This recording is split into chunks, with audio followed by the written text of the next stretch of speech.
There was no sign of the steel-hulled cargo freighter anywhere. She'd ventured out into Lake Superior, getting caught in the snow the following day, and then like magic, she vanished. But what could have caused this? Was it the storms? Was it the difficult navigation of the lakes? Or something else entirely?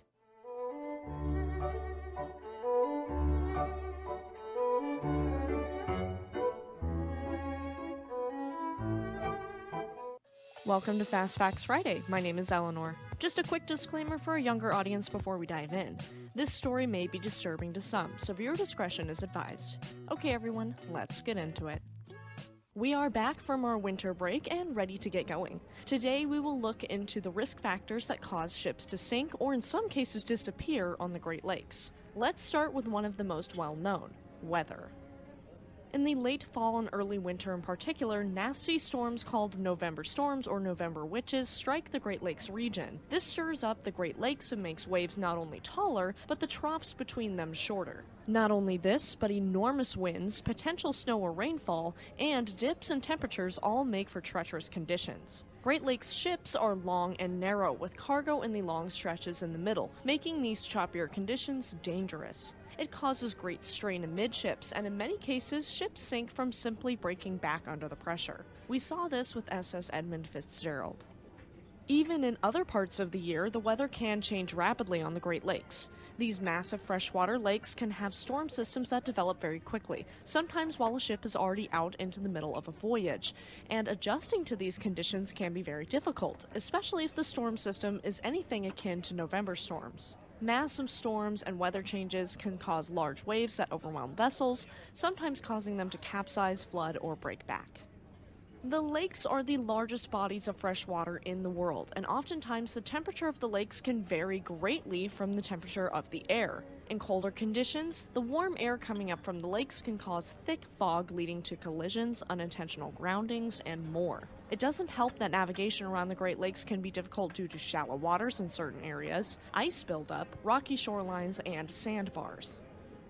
Lake Erie in particular hosts a high number of shipwrecks thanks to its shallower depth that makes it more susceptible to large waves than the other four Great Lakes, and the fact it's central to most weather patterns that go through the region. Lake Erie's wave cycle is also shorter, meaning the troughs between waves is shorter, and this gives vessels a very short window to right themselves before another wave hits. This leaves ships on Lake Erie more vulnerable to breaking back, flooding, or capsizing. Ice is another factor we have to think about. The Great Lakes freeze over during winter, and while most ships other than icebreakers are inactive at this time, even after the thaw there might still be some chunks of ice out there in the middle of the lakes, leading to the risk of collision. MS Explorer, while not a Great Lakes ship, sank due to a collision with an iceberg in the Drake Passage on November 23, 2007. Ships, even after lessons learned from Titanic, are still susceptible to sinking due to ice. Great Lakes ships face this risk yearly, making it a constant threat. Prior to 1948, the steel used in building these older ships might have caused their structural failure. To quote historian Mark Thompson in regards to the loss of SS Carl D. Bradley, quote, "After the Carl D. Bradley sank in 1958, Coast Guard technical experts were aware of the shortcomings of the notch-sensitive and brittle steel that was used to build many ships prior to 1948, but there doesn't seem to have been any program in place to warn the owners or crew of such vessels. That led to the loss of the SS Daniel J. Morrell in 1966, and may have been a factor in many other shipwrecks. The steel became incredibly brittle in the cold water of the Great Lakes, making it more susceptible to breaking apart in heavy seas. The Great Lakes is a dangerous place. But don't worry, our community is a safe space to appreciate ships.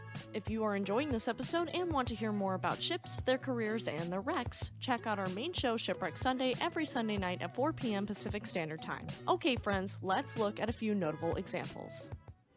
The most famous example of a sinking ship on the Great Lakes is the cargo ship SS Edmund Fitzgerald. She was lost in the midst of a November storm on November 10, 1975 due to the ship breaking back, and unfortunately, her entire crew perished alongside the ship. One reason she is so famous is due to the Gordon Lightfoot song, The Wreck of the Edmund Fitzgerald. It's a powerful ballad, and I highly recommend giving it a listen.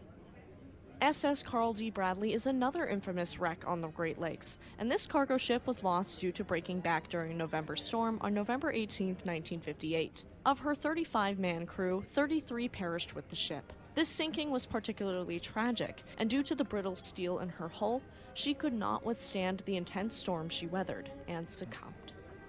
Yet another cargo ship that broke back was SS Daniel J. Morrell, and she was lost during a November storm on Lake Huron on November 29, 1966, losing 28 of her 29 crew. One man, Norm Bragg, had survived the loss of SS Henry Steinbrenner in 1953, and while the Morrell was breaking up, he turned to his crewmen and said, quote, "It's been good to know you." He perished. Like I just mentioned, SS Henry Steinbrenner, yet another cargo ship, was flooded through her hatch covers during a nasty storm on May 11, 1953. Of the 30 crew aboard, 17 were lost, and the rest were thankfully rescued by the Wilfred Sykes. Unfortunately, Norm Bragg would pass in the sinking of the Daniel J. Morrell 13 years later. And our final example is the Rouse Simmons, also known as a Christmas tree ship thanks to her cargo hold being filled with Christmas trees. She was a 3-masted schooner that sank on November 23, 1912, thanks to a massive November storm. Unfortunately, her entire crew perished aboard the ship. When viewing the wreck of the ship, it is incredibly well preserved, including the Christmas trees aboard the ship, thanks to the intensely cold water of Lake Michigan. The steel-hulled freighter's crew readied the ship, expecting a journey like any other. It was the midst of November, and they knew November storms lurked around every corner. The seamen were used to the apparent dangers and continued with their work. When they left Fort William on November 20, 1902, no one knew it would be the last time anyone saw SS Bannockburn, and we'll get more into her story this Sunday on the next episode of Shipwreck Sunday.